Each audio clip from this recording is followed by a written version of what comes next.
Oi meninas, vamos florescer? Eu sou a Manuela Vidal Eu sou Eli Silveira. e juntas nós somos o Pode Florescer, um espaço para termos conversas transformadoras. Antes de apresentar a nossa convidada de hoje, que é muito especial, eu quero falar dos nossos patrocinadores. Estamos com o Kiori, sempre com as joias mais lindas. E eu vou ter aqui um momento Kiori com vocês e com a Elis. Olha aqui, a caixinha azul. Olha o que eu trouxe pra você, Lindo! Elis. É um anel de dedinho pra você Lindo! ficar ainda mais gata. Uau! Eu adoro o coração. Também amo. E combinou perfeitamente com o look Lesalis. A mulher que você deseja ser, vai na Lesalis, que ela transforma você nessa mulher que você quer. A gente tem também na nossa estante Bem Aloha, com a sua moda praia, leve, descontraída e docivile, lógico, transformando o nosso encontro numa festa. E se você quer deixar a sua casa ainda mais aconchegante, passa na La 20, que tem os papéis de parede e os revestimentos mais incríveis do jeito que você quer. A nossa convidada de hoje, Elis, ela é uma pessoa muito iluminada. É a Cristiane Luque Macieira. E ela é mãe da Ana Carolina e do Pedro Regis, que faleceram recentemente, vítimas de câncer. Eles eram filhos do Regis Feitosa, que transformou a internet na corrente do bem, mostrando a sua luta contra o câncer, e ele também faleceu, infelizmente, em 2023. Os filhos da Cris eram portadores da síndrome de Li-Fraumeni, que é uma condição genética que predispõe o desenvolvimento de múltiplos tipos de câncer, e se eu estiver falando alguma coisa errada, a Cris vai me corrigir. A Cris, nesse intervalo de morte dos seus filhos, ela perdeu também o pai e o padrasto das crianças, seu esposo Cláudio. O último pedido dos filhos foi para que a Cris vivesse intensamente todos os dias. Algo que ela tem feito com muita bravura e leveza, tentando ressignificar a vida e ajudar alguém que precisa. Cris, seja bem-vinda. Gente, eu queria agradecer. Olá, pessoal, tudo bem? Queria agradecer o convite da Elise e da Manu. Eu me senti muito acolhida, tá? E obrigada, assim, porque eu aceitei por telefone e não conhecia, Sim, né? sim. Gente, eu sou a Cris, né? Cristiane Luque, que eu sou chamada assim. Eu tenho uma formação de fisioterapeuta, me aposentei, mas hoje eu posso dizer que eu dou aulas, né, de luto e vou ser eternamente mãe do Pedrinho e da Aninha. E é isso. Eu estou aqui com vocês para a gente conversar, para a gente dizer algumas coisas importantes para que vocês que possam ajudar vocês a florescerem também. Cris, a gente quer agradecer de coração. Eu tentei não me emocionar, mas é impossível não se emocionar quando a gente sabe um pouco da sua história e a gente já escutou o seu relato. Então, assim, é uma força muito grande, uma coragem muito grande. E tem um livro, eu até trouxe esse livro, chama Em Busca de Sentido, do Viktor Frankl. E ele é um sobrevivente dos campos nazistas e é o fundador da terceira escola vienense de psicoterapia, a logoterapia, que busca o sentido da vida, o sentido da nossa existência. Então, o Dr. Frankl acredita que existem pessoas que passam por dores muito grandes e que conseguem transcender de alguma forma, encontrando um sentido. Isso faz com que a pessoa não entre em desespero e que ela consiga ressignificar, algo que a gente enxerga muito claramente em você. Então, eu queria que você contasse um pouquinho da sua história, dos seus filhos, de tudo que você passou e desse sentido que você encontrou em compartilhar a sua força com outras pessoas, fazendo com que elas se fortaleçam também. Sim. Tudo assim, na verdade, a gente era uma família como outra qualquer. Eu me casei em 93. Em 1993 eu tinha 22 anos. Eu digo assim, meu Deus, eu era um feto. É verdade. Hoje a gente tem essa consciência, né, Cris? Porque quando a gente casa com tão pouca idade, a gente pensa que sabe de tudo. Isso. Mas hoje, né, Elisa, a gente percebe o tanto que a gente era um bebê. E o impressionante é que meu pai era médico. E assim, eu não fiz exames pré-nupciais, eu não fiz teste genético. Até porque em 92, 93... Eu me formei em 92 e casei em 93. Gente, é porque são muitas datas. E aí, nessa época, a especialidade geneticista não existia. E nós passamos 5 anos para ter filhos. E aí, depois de 5 anos, eu com 27 anos, eu tive a Ana. E 30 anos eu tive o Pedro. quando a gente, assim, quando a Aninha estava com 2 anos e meio, e o Pedrinho, aliás, com 5 anos, e o Pedrinho com 2 anos e meio, ia fazer 3, eu me separei do pai biológico do Regis. Mas a gente sempre, mesmo separados, a gente tinha uma relação tranquila. E com 13 anos, a gente descobriu, a Ana começou com uma febre, a gente não sabia de onde vinha essa febre. A gente achava que ela tinha um aparelho dentário e ela tinha feito extração dos dentes, a gente achava que era por conta da extração. Mas aí depois, passou um certo tempo, era uma semana de febre, e o Cláudio, o médico, pediu exames de sangue. Aí eu liguei para a doutora dela, a pediatra, levei, e ela não conseguiu ver nada. Não, deve ser uma virose. E deu pequenas células atípicas no exame de sangue. Eram células que eles não conseguiam Fechar o diagnóstico. Exato. E eles não conseguiam definir, eram células anormais atípicas. E aí começou com 9%, 10%. Cada exame que ela ia fazer, essas células aumentavam. E a médica achando que era sinusite, a médica achando agora, graças a Deus, que assim, ninguém colocou um diagnóstico empírico sem saber. E o Cláudio sendo médico e eu trabalhando em um TI, né, fisioterapeuta, a gente conhecia um hematologista da UFC e nos bastidores, sem ser a médica oficial da Ana, a gente mostrou o exame. E ela disse, olha, se for o que eu parece que células atípicas têm muito a ver com leucemia. Aí eu digo, não creio, não pode. Aí, mas tragam ela aqui para eu examinar. E ela apresentou, junto com isso, um emagrecimento muito grande e ela também estava com anemia. Isso tudo começava a fechar realmente um diagnóstico. E aí a hematologista pediu alguns outros específicos e já nos encaminhou para o COP. Né? Aqui não tinha nenhum hospital ainda, porque era 2009. Fortaleza não tinha nenhum hospital específico para câncer e mais infantil. Aliás, tinha a CRIO, tinha o Instituto do Câncer, mas específico, um local para criança não tinha. E eu disse, meu Deus, e agora? Para onde eu levo?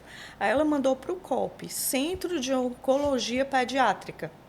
E aí eu entrei lá com a Ana e a Ana disse, mãe, eu tô com câncer.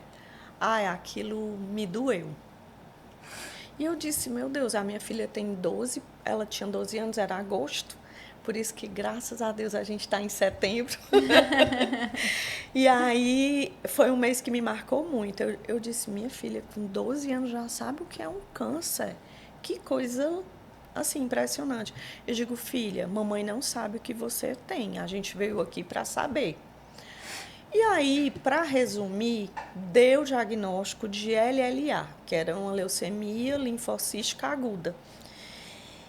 E o médico que nos recebeu eu nunca vou esquecer, era uma novela que vocês que são mais velhos como eu, as meninas não vão lembrar, era uma novela indiana que era O Caminho das Índias. Ora, se a gente não lembra, lógico Assisti que a tudo. gente lembra. Assisti tudo até hoje. 2 vezes. Amo! Gente, aí ele olhando para a novela e começou a escrever, não tinha olhado para a Ana nem nada e disse, olha, não gosto de esmeraldite. Eu sei que vocês são da saúde, eu vou tratar a filha de vocês, mas não quero que vocês me perguntem 2 vezes a mesma coisa. A síndrome de esmeraldite eu não suporto. Então, ele nos acolheu assim. E aí ele disse, eu quero que vocês voltem amanhã, que eu vou internar ela. E aí a gente começa o tratamento. Nossa, eu fui para casa, eu me senti tão mal, meninas. Porque eu pensei, se ele, sem nos conhecer, tratou assim, como será o dia a dia com esse médico? E aí eu comecei a conversar com o Cláudio e tudo. Eu digo, e agora? Quais são nossas possibilidades? Aí a nossa personal trainer, nessa época a gente fazia academia, que coisa, meu Deus, que esse tempo volte para mim. E aí a gente acordava às 5 horas, ele tinha uma personal e eu tinha outro para colocar. A gente no impulso. A filha dela tinha se curado do neuroblastoma na medula. E ela tinha ido tratar em São Paulo, porque aqui diziam que era uma meningite. E ela saiu com um diagnóstico completamente diferenciado. Chegou lá, não era uma coisa, era outra. E aí ela indicou esse médico, a gente foi, enfim, começamos o tratamento daí. A Ana se curou e quando ela fez 17 anos, ela disse, mãe, com esse tratamento eu quero ser médica. E quando ela fez 17 anos, ela entrou na medicina, mas não aqui em Fortaleza. Ela fez o primeiro vestibular, não passou. Não queria ficar aqui. A cada 3 meses a gente ia lá para fazer exames periódicos, porque, meninas, é muito importante o pessoal de casa saber o que é uma cura e o que é uma remissão. São 2 coisas diferentes, né? A remissão não é a cura, é a ausência da doença. E a cura hoje só vem se após 5 anos a doença não reincidir.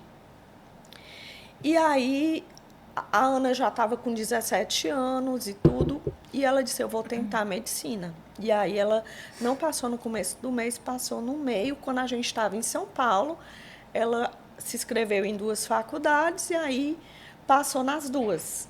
Aí ela disse, eu vou escolher. Eu não sabia que ela era tão perspicaz. Ela foi no contexto de quem era a melhor dos guidelines do país. Eu digo, nossa. E eu fazia mestrado em uma. Eu achava que ela escolhia do meu mestrado. Não, não escolheu. Escolheu a outra.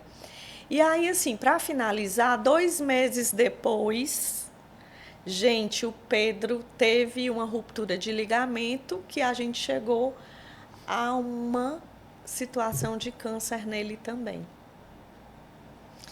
E foi muito complicado eu aceitar esse segundo diagnóstico. Aí eu olhava para o médico e digo, doutor, eu não creio que um raio possa cair na mesma casa 2 vezes. Olhe de novo, eu estou dizendo que o senhor não sabe não, mas olhe, será que o senhor não teve um pequeno engano? Olha aí mesmo a imagem. Não, Cris, eu tenho certeza.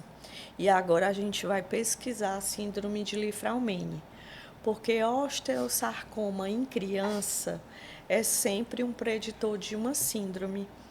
Aí a gente foi investigar. Qual era a idade do Pedro? O Pedrinho tinha 15 para 16. E aí ele era ainda um adolescente. Então, assim, hoje no país, com essa idade, vai para um hospital infantil ainda. Não aceitam um hospital adulto. Então, o que aconteceu? Eu disse, não, tratei a Ana em São Paulo, eu vou levar o Pedro para o mesmo lugar, porque se algo acontecer errado, eu nunca vou me perdoar se eu ficar aqui em Fortaleza. E aí eu levei, gente. E aí aproveitei, para vocês terem uma ideia, no mesmo mês que o Pedro foi diagnosticado com a doença, o pai começou com a dor na perna e foi diagnosticado com leucemia crônica.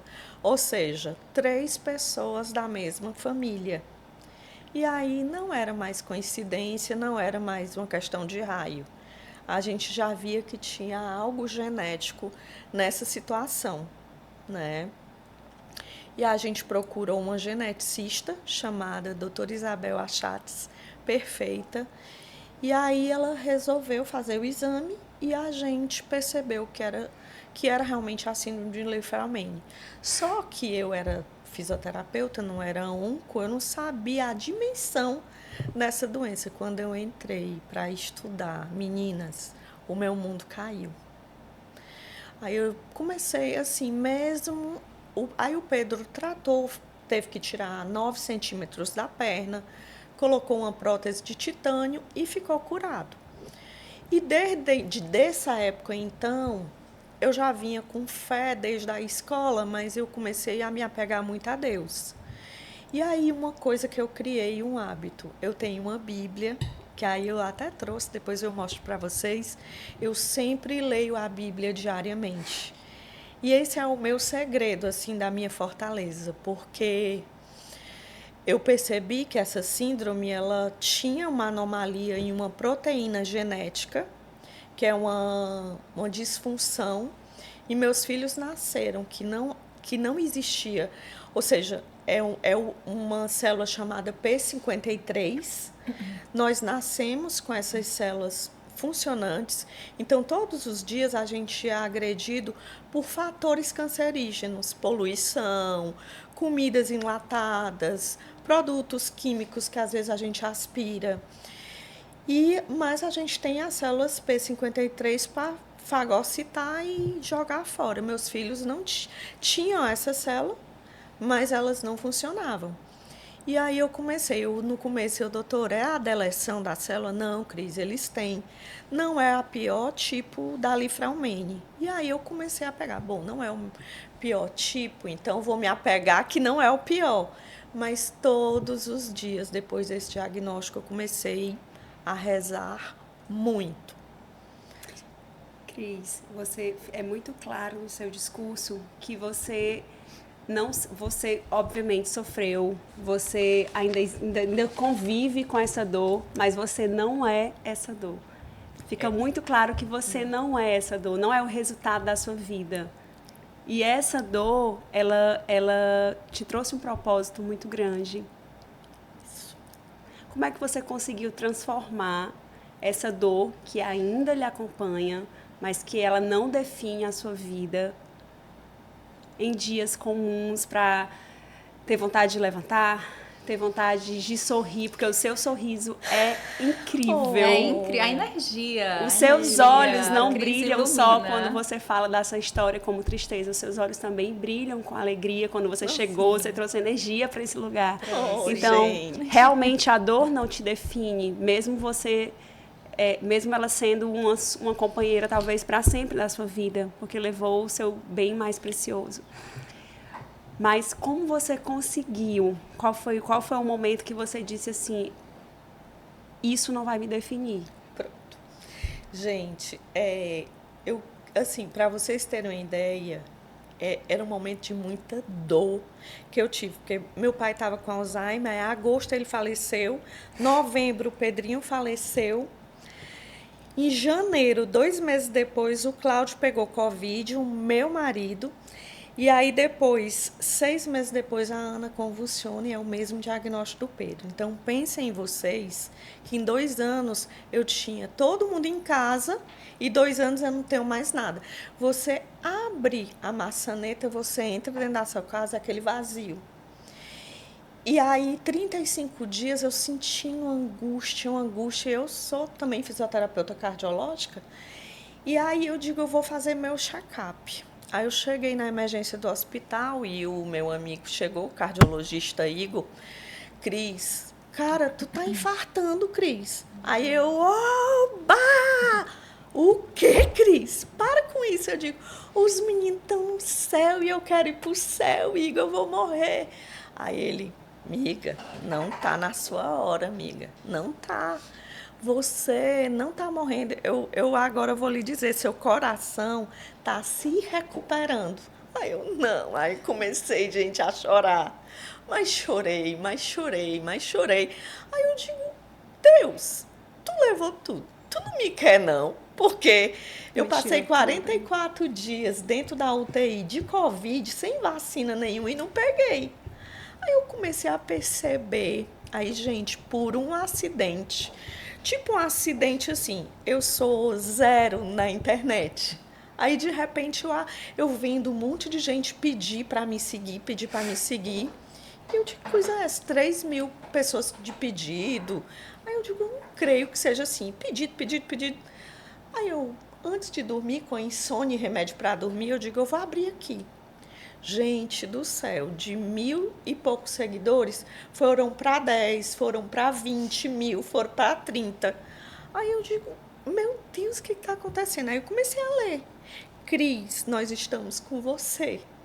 nós queremos te abraçar. Todas as mães que imaginam essa dor, né? Que não tem ideia, mas que imaginam estavam com você. E eu assim, eu não sabia. E aí eu digo, gente do céu, que acolhimento. Aí eu comecei a perceber, agora eu tenho a internet, hoje é a minha família. E aí eu comecei a ver, eu digo, o que é que eu posso fazer de diferente? Porque se Deus me deixou viva, eu tenho um propósito. Com toda essa história. Né? E aí eu sempre perguntava, Deus, o que é que tu quer? O que é que tu quer? E aí caiu para mim uma mensagem. Cris, eu ia me suicidar nessa noite. E eu percebi que com seu Instagram, você passou por várias provações e você não desistiu. E o seu Instagram me fez desistir do suicídio. Eu digo, meu Deus, aí comecei a chorar. Obrigada, Deus. Aí eu digo, Deus, agora eu sei qual é o meu propósito. Aí eu comecei aí que eu me fortaleci mais nas minhas orações, né? E eu digo, agora eu sei qual é o meu propósito. Aí eu comecei a abrir mais minha rede social, a informatizar sobre a doença, mas eu percebia que o pessoal não queria saber da doença muito, não. As pessoas queriam... Aí eu fiquei, será que é curiosidade? Porque, às vezes, assim, as coisas trágicas, que eu não acho que isso foi uma tragédia, gente, não foi. O que aconteceu comigo, eu digo assim, são propósitos de Deus. Ele me escolheu. Eu não queria, gente. Se eu tivesse uma escolha de querer de volta meus filhos e voltar lá, digamos, para uma comunidade sem comida na panela, eu preferia. Eu acredito, Cris. Não foi o propósito, eu disse assim, hoje, né, antes de vir para cá, eu encontrei o meu vizinho no elevador e eu disse, eu pensando, aí ele disse, aonde a senhora vai? Tá tão arrumada, né? Aí eu me dei conta que eu digo, agora eu estou trabalhando com a minha imagem. Sim. Eu sempre fui aquela pessoa que nunca gostei de me expor. E aí eu disse, como é que pode minha vida mudar tanto? Sempre isso cai na minha cabeça. Eu digo, não, mas isso é o propósito de Deus. Ele me deu. Aí eu converso com ele, Deus, eu vou te honrar. E eu preciso falar de ti. Então, assim, eu vou agora. Aí, o que é que você acha que as pessoas querem de você quando seguem? Não só a história, porque eu posso pegar a sua história e em 10 minutos entender o que aconteceu. O que você acha que a pessoa que te acompanha, ela quer de você, Cris? Ela quer uma acolhida, ela quer um acolhimento, ela quer uma atenção. Ela quer tua energia, tua força. Isso. Ela quer saber como você conseguiu isso. Sim. Gente, na verdade, leve. Eu tenho certeza que é sobrenatural. Não sou eu, é o Espírito Santo que habita em mim e Jesus. E Nossa Senhora que vai abrindo as portas. Então, assim... Sem eles, eu não estaria aqui conversando. Eu teria ido na hora do infarto, teria pegado Covid.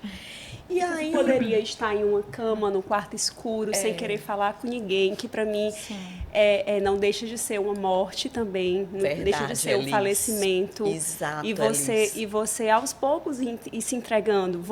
Às vezes Deus decide que você vai partir, mas às vezes a gente acha que pode decidir isso e se entrega e perde a força e se entrega a uma tristeza imensa. São as escolhas existenciais. O Frankl fala disso. Diante de uma dor muito grande, você pode escolher viver todo dia e buscar ressignificar, buscar um significado naquele dia.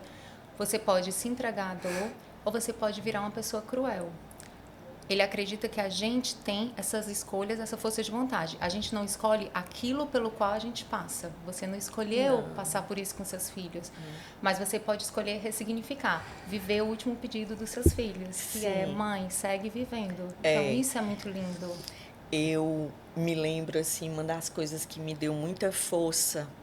Minha filha médica sabia muito bem o que estava acontecendo com ela. Quando ela pegou o diagnóstico, ela disse assim... Eu sei exatamente o desfecho disso tudo. Aí olhou para mim.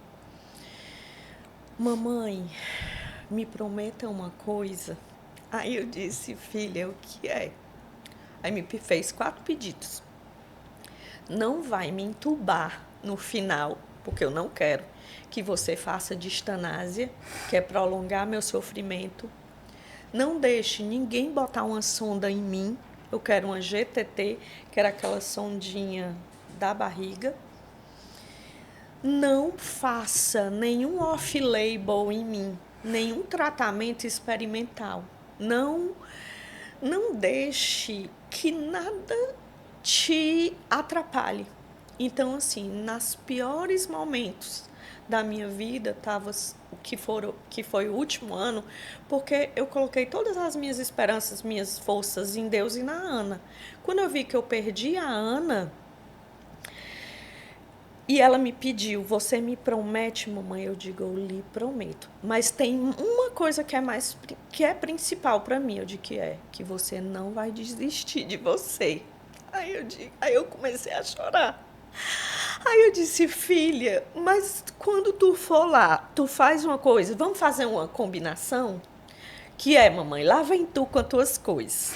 Aí eu disse, quando tu chegar lá em cima, que tu vai para o céu, porque ela estava noiva, chamou um padre, ela não estava no finalmente, estava no começo ela namorava 7 anos, aí ela fez o teste, ela fez o voto de castidade, se confessava toda semana, ia à missa. Aí eu disse, filha, tu vai para o céu, quando tu chegar no céu, tu olha para Deus ou para Jesus, olha lá embaixo, minha mãe. Eu queria que tu furasse a fila e trouxesse minha mãe.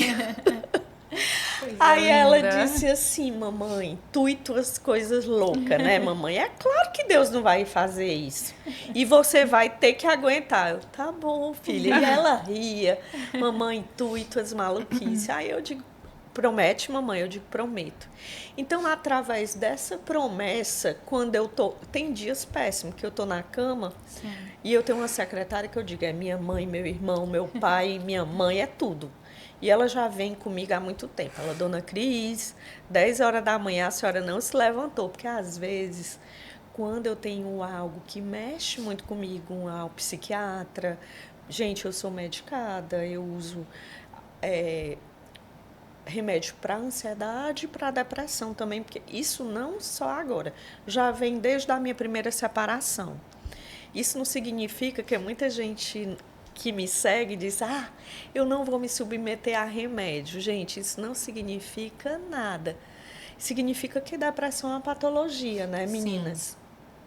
E então, eu fiquei pensando, eu digo, meu Deus, eu vou ter que seguir sozinha. E aí eu venho buscando a minha comunhão e a minha interação com Deus. Quanto mais só eu fico, mais íntima a Deus eu fico. Então, assim, eu sinto a presença dele todos os dias da minha vida. Eu não estou dirigindo, eu pedi um Uber e eu estava orando no carro. Quando eu abri o olho, que eu terminei, a gente desviou de uma bicicleta e o carro ia bater. E aí eu disse, obrigada, Senhor. Aí o rapaz, eu estou conhecendo a senhora, viu? Eu fui pro Shalom, a senhora deu um depoimento de Shalom, eu digo, aí sim, fui eu mesmo. A senhora estava orando, eu digo, estava, obrigada, viu, senhora? Porque eu ia simplesmente matar essa... Quanto mais a gente fala com Deus, mais amigo a gente se torna dele. É uma relação realmente de decisão. E você é pura luz, você traz a presença de Deus também. E assim, né, Cris, o luto, ele é inevitável. A gente nasce, a gente não sabe muita coisa que vai acontecer, mas a gente sabe que nós vamos enfrentar os lutos. Sim, sim. E uma coisa, Alice, que eu acho, tem muita gente que romantiza o luto. Sim. Não existe romantização. É dor. É muita dor. Não existe essa situação. Eu lembro, Cris, que... Aproveitar que tu vai beber água só para eu falar uma coisa. Quando eu era muito novinha, o Tom Jobim faleceu e logo em seguida o filho dele faleceu num acidente. Eu fui até olhar no Google as datas para lembrar a idade que eu tinha. Eu tinha 15 anos. E eu lembro, eu estava no salão, numa época que salão ainda tinha revista, que a gente ia pro salão, pegava a revista, né, para fazer a unha. E numa das revistas, a esposa, a ex-esposa do Tom Jobim, a mãe do menino que tinha falecido, ele tinha 19 anos, num acidente de carro. Ela falou, quando uma mulher perde o marido, ela fica viúva. Quando a criança perde os pais, ela fica órfã. Mas não há palavra no mundo que defina uma mãe que perde o filho. E isso me marcou, era muito nova e me marcou. E hoje eu, mãe, aí que eu, meu Deus, consigo realmente imaginar só, porque a gente só imagina, mas imaginar com mais clareza essa dor profunda. Então, assim, quando a Elis falou de ti, quando a gente... A Elis, eu queria muito trazer a Cris, aí eu, gente, vai ser assim incrível. Já pensou se ela responder? Porque eu não conhecia ninguém que pudesse fazer. Né? E a Cris é gigante. Que pudesse ajudar. E você hoje já é grande na rede social. E às vezes não é nem porque não quer, é porque não consegue chegar até aquela mensagem. Porque são muitas mensagens. Mas a verdade é que a gente nunca vai estar preparado. É a única certeza que a gente vai ter, que a gente vai passar por lutos, independente de mãe, pai, filho, mas a gente nunca está preparado. Nunca. Então, assim, existem indivíduos que vão passar por dificuldades maiores, outros por menores, mas a gente não pode nem maximizar, nem minimizar o sofrimento e a dor do outro. Isso. Então, é um processo... Perfeito. É um processo de a gente sempre se colocar no lugar de quem passa. Porque, por mais que a gente queira, a gente não vai fazer ideia. Mas, assim, a ajuda, a oração. Poxa, eu não conheço a Cris, mas eu vou orar para que hoje a Cris, ela acorde com esse renovo de alegria e de paz e de leveza que ela tem. Mas a gente sabe que isso é diário. Essa sua busca, ela é diária. É diária. E uma coisa muito importante que, assim, você vê muito na internet, pessoas colocando primeira fase, segunda fase, terceira, você falou uma coisa linda agora, que eu vivenciei muito. Ninguém tem que passar por todas as fases. A gente não é um bolo, uma receita de bolo. Cada indivíduo é um ser único. É um ser único. Então, cada um, por exemplo, um pode demonstrar raiva, o outro culpa. Tinha uma senhora que veio para mim essa semana e que disse que pediu tanto milagre e esse milagre não chegou até ela. Por que ela não mereceu se a mãe era tão católica, tão religiosa? Gente, os propósitos de Deus são inexplicáveis. Eu cheguei para o Padre Antônio e digo, Padre Antônio, me explique qual é a minha missão, antes de eu entender, né? Filha, Deus vai conversar com você e você vai entender bem direitinho o que vai ser uma coisa ou outra. Eu não vou te dizer, você vai seguir os passos quando você souber. Agora, é muito importante que você esteja alinhada a ele. Aí eu me confesso. Gente, antes eu me confessava uma vez por ano. Eu me confesso hoje de 15 dias, quando eu me sinto apta, porque eu percebo que eu fico em ação de graça, estado de graça, desculpa, e fico mais próximo. Então, assim, essa mãe chegou e disse, por que minha mãe não merecia? Não é uma questão de merecimento, são propósitos que a gente nunca vai entender. Mas a gente só entende mais na frente, com o tempo. Santo Agostinho diz que a morte é você passar para o outro lado da margem. Você vai continuar vivo, mas... Por exemplo, como eu hoje, eu saí, eu digo, Ana, eu estou usando rosa pink, não. Eu estou usando um cobre. Será que tá bom? Porque ela gostava, sabe? Eu sempre me maquiei, porque antes eu não me maquiava até a Ana entrar na faculdade. Mamãe, horrível, brega. Usava roupa estampada, mamãe, brega demais. Agora você vai usar roupa lisa. Então, assim, a gente era muito amiga, muito cúmplice. Você vai comprar alguma coisa que você for, eu sou sua personal stylist. Aí eu, meu Jesus. Mas assim, a gente gostava dessa parceria. De meninas, de mulheres. E aí, o luto, a solidão, o que acontece? Eu não ter mais essa situação de ter com quem perguntar, mas aí eu lembro da frase de Santo Agostinho, aí eu volto, opa, Ana, devo estar linda, não estou? Porque eu estou me sentindo uma Ana Carolina. Aí, às vezes, o Pedro ama canela ou ama um filé mignon com molho. Ele ama panelada também, né? Eu ouvi você falando, eu amo panelada. Deus, Eu ouvi uma Você entrevista acredita sua. que ele em cama, em coma, ele morreu dia 30, era dia 2 de novembro.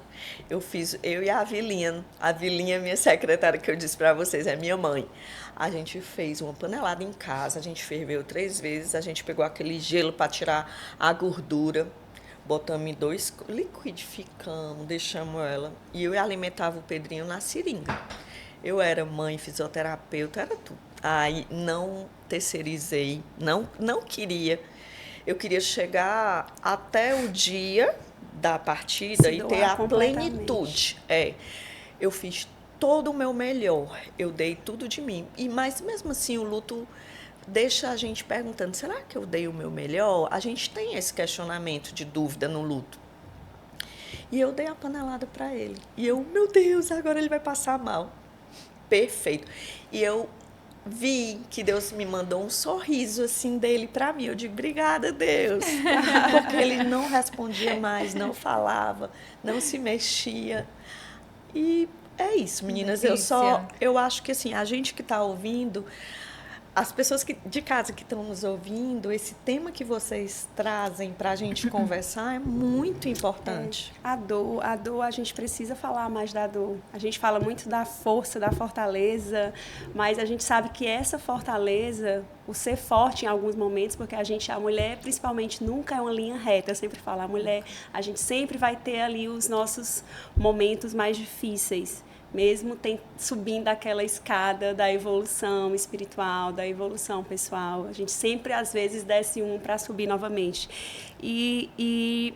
Mas a dor, ela vem também no lugar para nos moldar, para nos lapidar. E você não tem como sair o mesmo. Você sempre vai sair o outro. Não tem, eu digo assim, eu vi uma frase uma vez assim, não tem atalho, não tem saída. E uma coisa que eu digo, desistir não é uma opção. Não é uma opção. Aí um dia uma pessoa disse assim, logo no começo, que eu chorava muito. Aí perguntavam assim, Cristo é muito forte. Eu digo, gente, eu não tinha o plano B. Eu tinha que estar ali. E ou era eu. Eu não tinha o plano B, eu não tinha opção. E aí a vida me fez. Aí quando eu infartei, que eu digo, não, tem alguma coisa errada. Podia ser agora, mas não foi. E a dor lhe levou a lugares, e vai lhe levar a lugares muito altos, Cris. Eu sonhei uma vez com a Ana, no sonho, e ela dizia assim, mamãe, não te preocupas. Eu estou trabalhando aqui no hospital, aqui no céu. Eu estou conversando com as pessoas, eu estou tratando de almas.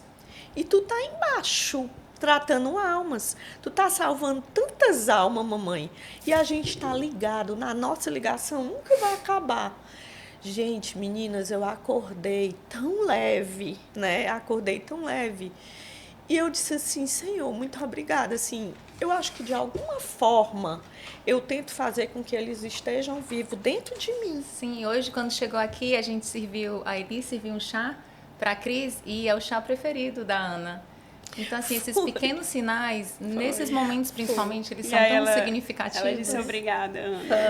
Aí eu olhei pra cima, Ana, eu sei que tu tá aqui, obrigada. E aí esse simples chá podia me dar um gatilho. Sim. E eu travar e não tá com vocês aqui. Gente, esse chá me deixou... Eu não vou conseguir falar. Não, eu já olho de uma outra forma. São sinais que Deus me enviou para que eu possa estar aqui com vocês e que eles estão aqui comigo, né? Sim, Deus está cuidando de você. E eu digo, gente, bendito esse chá, bendito Deus esse chá, que me faz sinais, né? Que me dão sinais. Essa é a importância de você conseguir transcender a dor. Realmente tirar um ensinamento, tirar um propósito, tirar um sentido. Porque senão você não vai resistir, vai entrar em desespero e vai entrar num ciclo vicioso que é maléfico à condição humana. Porque se a gente se entrega a nossos vícios, a gente acaba perdendo o sentido da vida. Isso não é fácil. Isso exige muita conversa, muita terapia, psiquiatra, medicação. A gente tem muito isso de querer como você disse, colocar as pessoas em caixinhas. E às vezes você está precisando ali no psiquiatra, precisando de uma medicação, e a pessoa, isso é falta de Deus. Não é falta de Deus.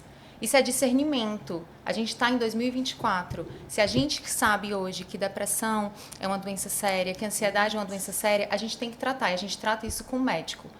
A conversa com a amiga, a caminhada na praia, tudo isso também é importante.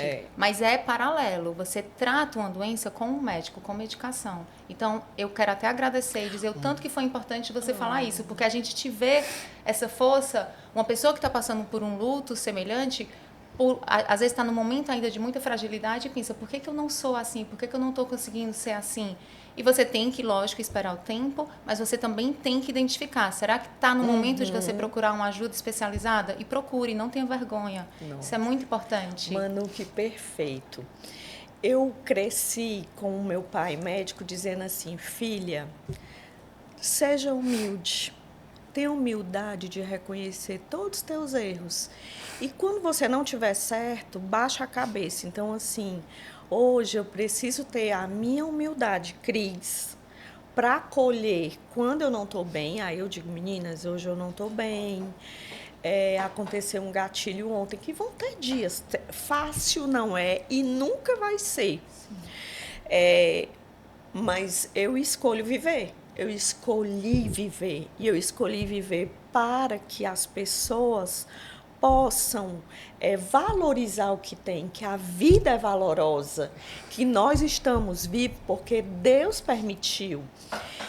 E a gente ter a humildade de receber um medicamento, um químico, porque depressão, ela é uma doença, assim, não é frescura, como a gente costuma falar no Ceará, né? A nossa cultura nordestina, frescura ou mania, ou, né, quando a gente às vezes está até de TPM, não, está de TPM, não é. É realmente uma doença.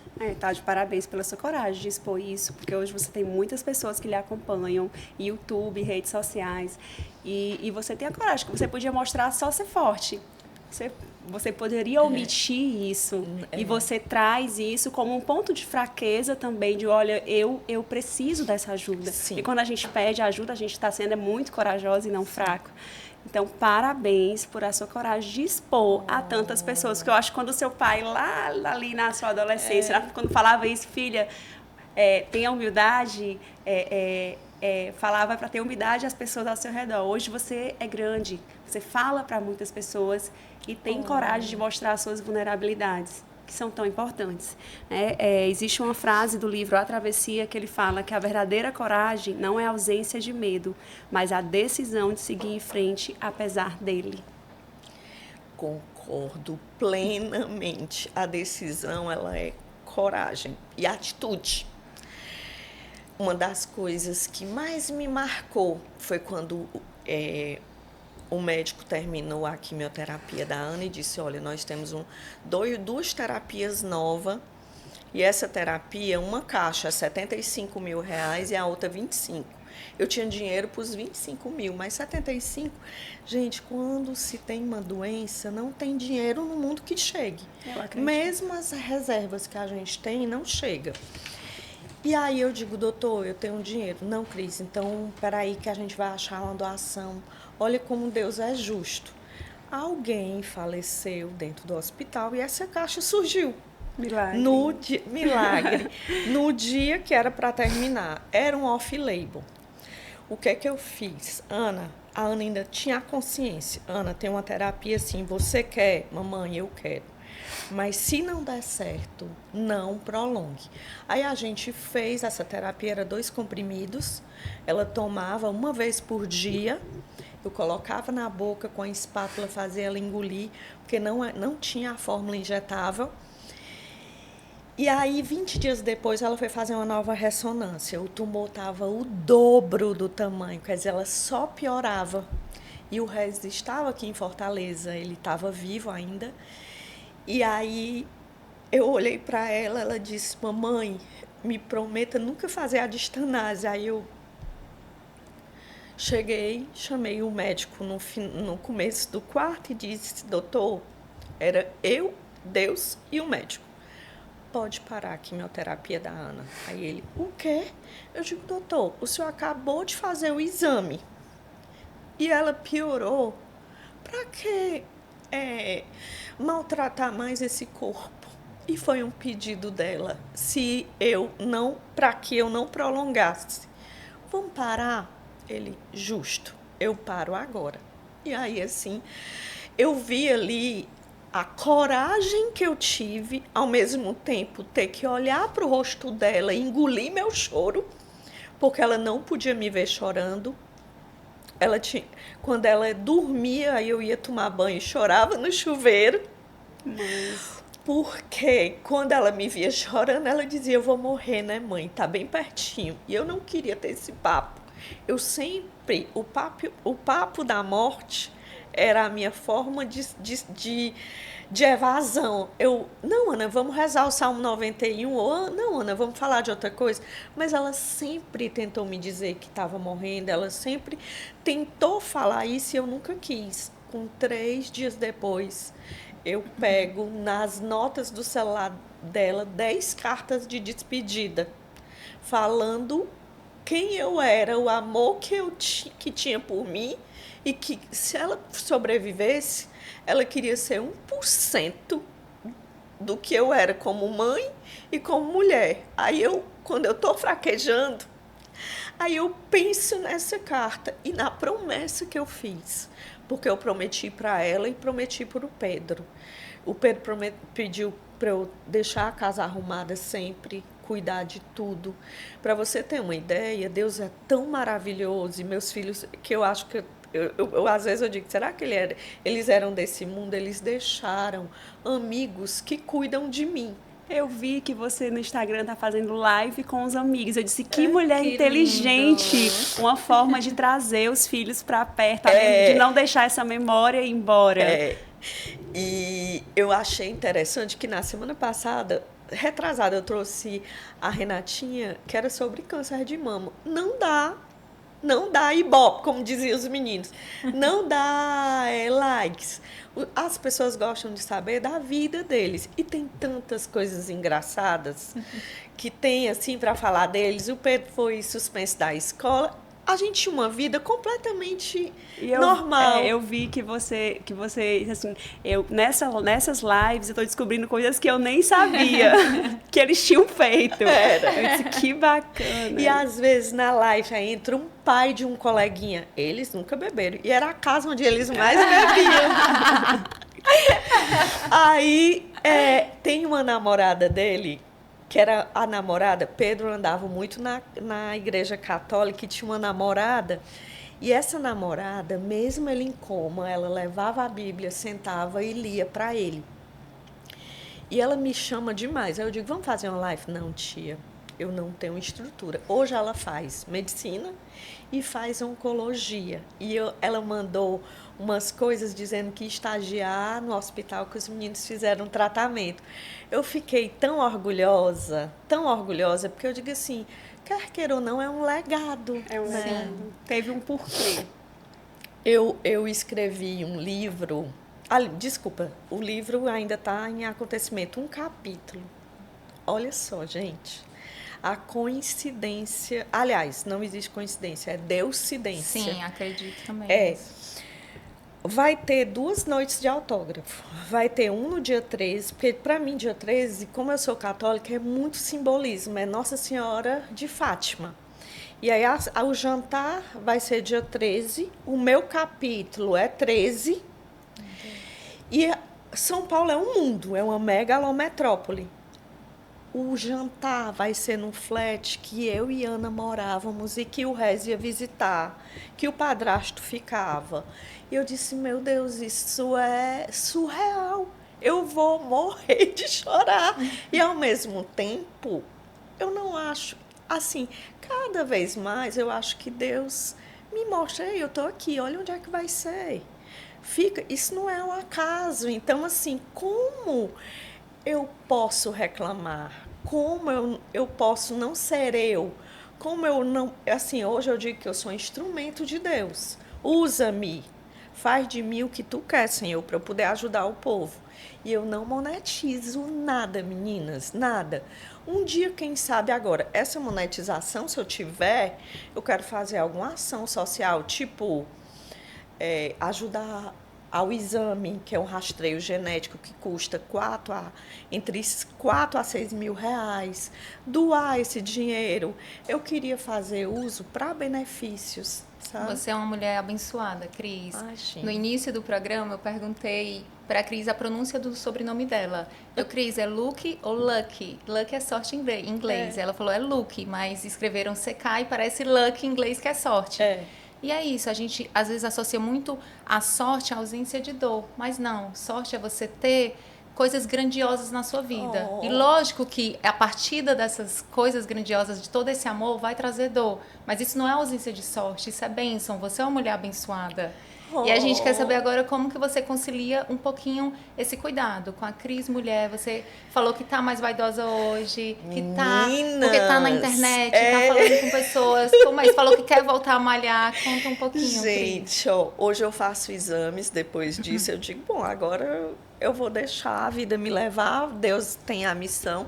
Eu faço meus exames periódicos, eu sei que eu ainda tô gordinha, tenho que emagrecer. Ah, linda, linda. Imagina. E aí, assim, eu não voltei para a academia ainda, mas é uma coisa que eu preciso voltar. Isso é hábito saudável, mas tem que passar por todos os exames. Tem que assistir os stories da Elis todo dia. Aí, meu amor, você vai voltar pra academia. Aí você vai voltar, hein, Elis? Elis, é verdade. Não é escolha. As pessoas falam isso, não, então ela é super malhada. Não, eu faço só, gente, pra ficar tudo ok pro dia. Coisa não linda. é aquela músculos, Pronto, não. pois hoje eu vou sair daqui com inspiração, a Elis. E aí, assim, no começo foi difícil, quando eu fui no salão, era aquele sentimento de culpa. Por que eu estou cuidando de mim, não sei o quê? Aí depois eu digo, eu cuidando de mim? Quem é que eu vou cuidar agora? Eu não tenho mais ninguém, eu vou ter meu autocuidado. Aí comecei a ter um cabelo mais longo, arrumar as minhas roupas. Aí a Vila, minha secretária, disse, Dona Cris, a senhora agora é uma celebridade. Certíssima, ela está certa. Eu digo Vila menos, mulher. Aí ela diz assim, nós no Nordeste a gente conversa de mulher, porque eu sei que esse programa vai pro Brasil inteiro. Mas a gente chega e diz assim, Vila, eu vou ali. Eu moro atrás de um supermercado que eu só faço ultrapassar. Dona Cris, essa roupa a senhora não vai tirar agora. Aí eu digo assim, hoje eu tenho o meu autocuidado pela saúde. Tem dias que eu quero me achar um pouquinho mais bonita. E é como se eu estivesse me arrumando para Deus. E às vezes a pessoa chega para mim e diz assim, Cris, tu tá tão mais nova. Aí eu digo, só pode ser o Espírito Santo que habita em mim. Porque dizem que quem é cheio de Espírito Santo até rejuvenesce, né? Sim. E aí, assim, hoje eu tenho cuidado de fazer minha unha, coisas que eu não podia. Para vocês terem ideia, quando a Ana faleceu, que eu cheguei na dentista, porque o Pedro queria e a Ana que eu cuidasse dos meus dentes, que estava tudo desalinhado, feios e tudo. Cris, tu tá com 5 cáries. Tu não tá sentindo dor, não? Eu digo, menina, eu tô sentindo dor, mas eu não tenho tempo para me cuidar. Que tempo eu tenho? E o meu sofrimento aqui é tão grande que meu físico eu nem ligo para dor. E foi assim que aconteceu no meu infarto, foi assim que aconteceu nas minhas cáries. E hoje eu tô ouvindo o meu corpo, gente. Hoje, se eu sinto uma dor aqui, aí eu vou ali no médico. Eu tô mais atenta a mim mesmo, que é esse. Mas não deixando, não perdendo a minha essência. E, Cris, antes de passar por tudo isso, antes desse início, dessas perdas muito difíceis, como era a Cris? Sem aquele cuidado intenso de filho doente, como é que era? Eu sempre fui uma mulher muito batalhadora. Eu dava 24 horas de plantão. Quem me conhece que trabalhou 28 anos comigo, mas eu tinha sempre o diferencial. Eu sempre olhava meus pacientes pelo lado humano. Tipo, eu trabalhei com prematuros, então quando a mãe chegava, eu sentava a mãe, eu fazia questão daquela mãe, mesmo o bebê no ventilador, em ventilador mecânico, eu deixava aquela mãe segurar. Eu sempre olhei o próximo como assim mesmo. Eu sempre tive essa diferença, porque eu fui criada assim. Mas eu não cuidava de mim. Eu estava gordinha, eu só cuidava mais dos meninos. Era. Trabalho, mas assim, quando os meninos adoeceram, eu fiz uma opção. Eu podia ter sido a melhor fisioterapeuta, que eu ainda ensinei 15 anos numa faculdade aqui. E eu preferi ser mãe. Então, quando eles faleceram, eu digo, e agora? Qual a escolha? Hoje eu sou das pessoas que precisam de mim. E aí eu resolvi me aposentar. Mas aquela crise de antes, sempre foi uma pessoa que respeitou muito o próximo. Eu não era vaidosa. Se você olhar no meu Insta, aquelas primeiras fotos lá embaixo, eu estou extremamente diferente. Na doença, eu estou extremamente diferente. Então, agora, eu cuido de mim com o mesmo pensamento de antes. Agora, eu sempre fui muito engraçada. Eu sempre coloquei sempre o bom humor. Aí, quando eu chegava de plantar, menina, hoje é tu. E eu, sendo fisioterapeuta, eu limpava fralda, eu dava banho. Eu sempre achei que não ia te arrancar meu pedaço. Eu não ia deixar de ser fisioterapeuta. Eu nunca pensei numa frase que eu já ouvi colegas dizer, eu não me formei para isso.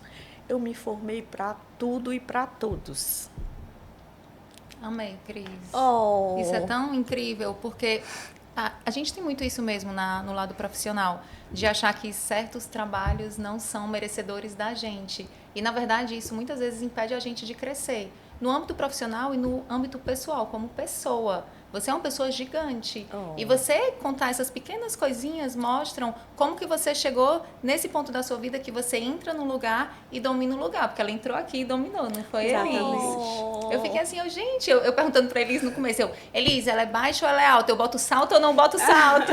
Aí, eu posso botar o salto que eu quiser, porque a Cris ocupa a sala inteira. Gente, não. Ave Maria, assim, e como vocês, quando eu cheguei aqui, pessoal, eu disse, nossa, como vocês me deixaram à vontade. Eu sentei aqui, parecia que eu estava em casa. Já também quer isso, ó, uma Vamos xícara. Vamos comer um tirador Um chá, olha que coisa linda, Né? com a mesa. Flores, eu me senti em leveza. casa. Quando eu vi essa flor, eu vim sem saber nem o nome do pod. Quando Foi. eu olhei a Eu delicadeza... nem disse. Tô toda arrepiada. Que eu olhei vocês... Eu fiquei emocionada. Ela aceitou, meu Deus. A sensação que eu tenho é que eu conheço vocês de dentro da minha casa. Que coisa boa, Cris, É de verdade, ouvir. é verdade. Cris, e o futuro? Quais são os seus planos para o futuro? Como que você quer seguir impactando as pessoas? Gente, eu quero... A médica da Ana me perguntou se eu queria coordenar a ONG de Lifraumene. Eu só tenho receio de ficar pregada no serviço e não poder viajar, mas ela disse que eu podia fazer em home office. Aí isso já penso 2 vezes. E eu queria sempre estar me doando para as pessoas. Eu não acho que o que aconteceu na minha vida seja algo natural ao ponto de eu engavetar isso. Eu quero fazer a diferença. É o que o meu capítulo diz. Eu quero passar por essa vida deixando um pouquinho de mim nas pessoas para que a pessoa possa ver que a gente pode fazer a diferença, sim. E se cada um fizer a diferença, o nosso país vai estar melhor. E uma coisa também que eu penso no meu futuro, eu digo assim, eu quero uma coisa que eu nunca pude. Desde 2009, eu nunca planejei meu futuro. Eu não via meu futuro. Hoje eu vejo o meu futuro assim, eu posso fazer uma peregrinação, ir para a Terra Santa, eu quero fazer coisas que eu não fiz. Casamento, a Ana disse que era para eu namorar muito, não casar. Não chegou ainda nesse ponto, né, Cris? Eu não, porque assim, gente, eu ainda não... Eu tenho um paquerinha. Olha aí, Quem será? Quem será? Amei. Homem de sorte, é um homem de eu sorte, tenho um a gente sabe isso. paquerinha, ele vai comigo na noite de autógrafo do meu livro, aquela coisa toda, mas assim, não é um namoro. E hoje, assim, eu ainda sou daquela época antiga, eu passei 30 anos sem estar, como diz hoje, na pista, né? Eu tenho mais ou amigas, menos isso que Eu tenho dizem. amigas que estão solteiras, às vezes elas vêm perguntar alguma coisa. Aí a Flávia, minha irmã, tu tá perguntando pra Manuela por quê? Ela não sabe de nada, ela não tá na pista.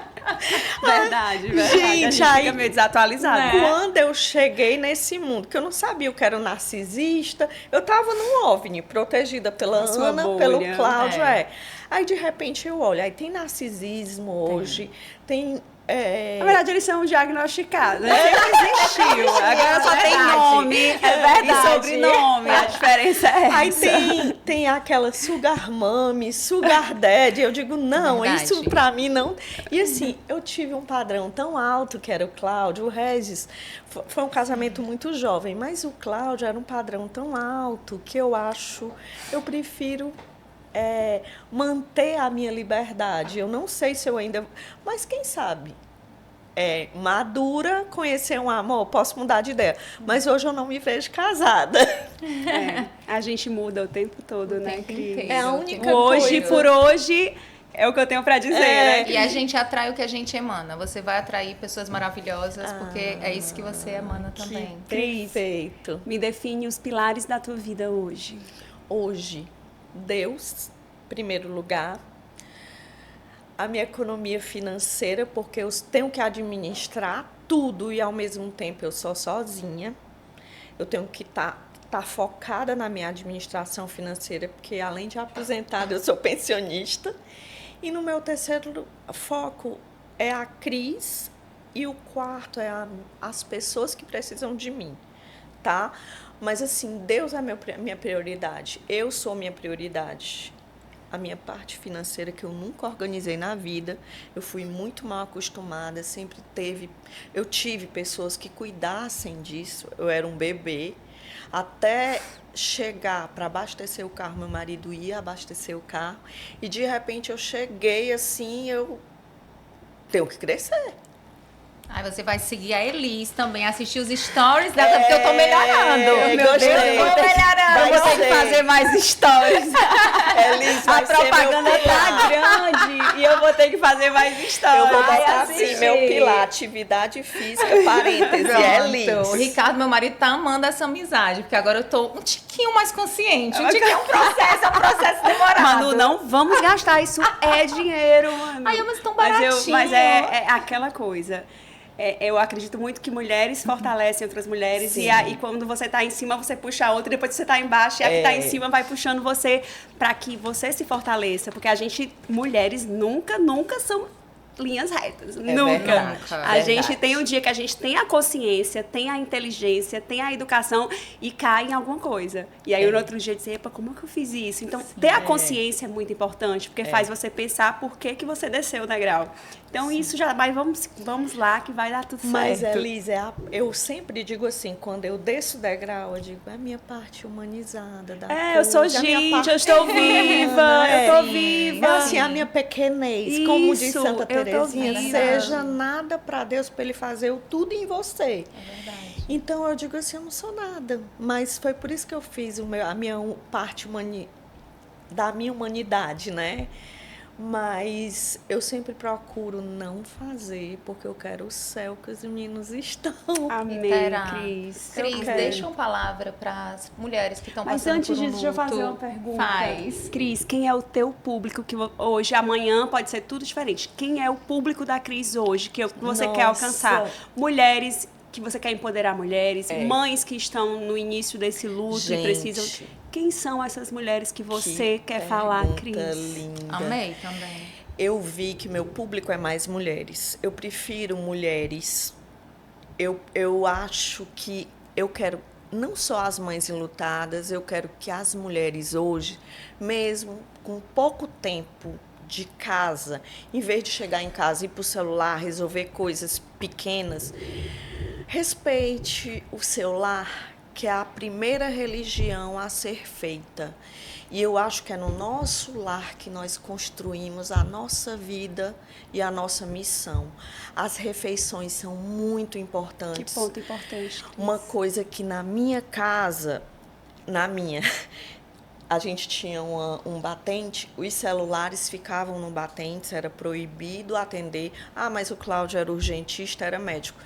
Se fosse urgência, ele poderia atender, mas se não fosse urgência. Então, era um momento de diálogo, era um momento onde a gente tinha que olhar olho no olho. Então, eu queria falar para vocês, eu quero o público que queira melhorar a qualidade de vida dos filhos, que aproveite a vida. Que a gente não está falando só em morte, não, mas a gente pode falar em vida, sim. Vamos falar em vida. E o meu público vai ser sempre acolhido. Pode ser mães enlutadas, com dúvidas, em questão de exames, em determinadas coisas. Meu filho está passando por uma coisa. Eu atendi uma que o filho estava querendo suicidar e eu vi que em conversa só e psicologia não iria atender a demanda que ela precisava de um médico. Então é isso, eu quero que podem me perturbar. Que eu digo que isso não é perturbação, vocês são minha família hoje. Então, cada dia, cada lugar é uma oportunidade para aprimorar quem nós somos. Resumo da conversa com a Cris. Cada dia, em cada lugar que a gente passa, cada segundo é um processo para aprimorar quem nós somos. Isso. É o resumo da sua conversa. Eu amei. Linda. Aí deixa uma palavra, Cris, então, para essas mulheres que estão passando por uma dor, que estão passando por um momento que não estão ali conseguindo vislumbrar esse amanhã. Uma palavra é: não tenha medo, que é a que mais se repete na Bíblia. Não tenha medo. Se tu recebeu esse problema, esse propósito, é porque tu vai vencer, tu consegue. Coragem. Vou deixar agora a Elis com os agradecimentos. Adorei essa cumplicidade, esse trabalho em equipe. A gente que agradece. Obrigada, Cris, muito por obrigada. tudo. Deixa seu arroba, por favor. Deixo. Gente, é @CrisLuque, né? _M. Quem quiser me seguir no Instagram, sejam bem-vindas. Você tem canal no YouTube, Cris? Eu vou montar ainda, porque eu tive e tirei, mas eu vou montar, eu tô precisando. Seu arroba, Manu. @MManuVidal. @Elis Silveira com M no final, que aí fica Elis Silveirão. Foi um prazer estar com vocês. Assistam e nos acompanhem, por favor. Curtam, sigam e compartilhem. Muito obrigada. Beijo enorme. Obrigada, Cris. Obrigada, adorei, gente. Incrível, incrível, incrível.